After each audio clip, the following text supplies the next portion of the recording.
मित्रा, जर असा प्रश्न आला खालीलपैकी कोणत्या संख्येस 5 ने निश्चय भाग जातो, तर काही सेकंदात या प्रश्नाचं उत्तर कसं काढायचं बघ. कारण भरपूर विद्यार्थ्यांना अशा पद्धतीचा प्रश्न आला की उत्तर काढता येत नाही.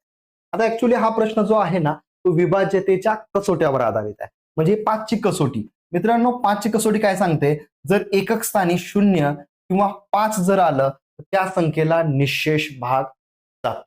म्हणजे आता मला सांगा, इथे एकक स्थानी 5 आहे का? हो आहे. येस. इथं आहे का? नाही. इथं आहे का? नाही. इथं आहे का? नाही. जिथे 0 किंवा 5, 0 किंवा 5 नाही. याचा अर्थ या 36,075 ला 5 ने निश्चेष भाग जातोय. पॉइंट मध्ये उत्तर येत नाही, त्यामुळे आपलं उत्तर आहे ऑप्शन ए. म्हणजेच कसं करायचं आहे, 36,075 ला 5 ने भागायचं असं या पद्धतीनं. म्हणजे बघा 5 एके 5, परत मित्रांनो 5 7 35, एक उरलं, 5 दुनी 10, परत मित्रांनो 5 एके 5, परत 5 5 25 अशा पद्धतीने मित्रांनो करायचं असते. मला एक उदाहरण दाखवलं कशा पद्धतीने तुम्हाला करायचं असते, भाग कसा द्यायचा असतो ते. ओके. आता मित्रांनो या प्रश्नाचं उत्तर तुम्ही कमेंट बॉक्समध्ये द्यायचं आहे.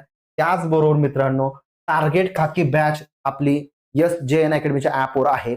ऍप डाउनलोड करा आणि ऍपवर गेला की हा कोर्स घेऊन टाका, टार्गेट खाकी बॅच. मित्रांनो, हा कोर्स तुम्हाला 5,000चा ऑफरमध्ये 80% डिस्काउंट मध्ये 999 ला मिळणार आहे. ही संधी सोडू नका. डेमो लेक्चर अवेलेबल आहेत. डेमो लेक्चर बघा ऍपवर जाऊन, किंवा डेमो लेक्चर तुम्हाला बघायचे असतील या नंबरवर जरी मेसेज केला तरी तुम्हाला डेमो लेक्चर मिळतील. डेमो लेक्चर बघा आणि मगच बॅच जॉईन करा. धन्यवाद.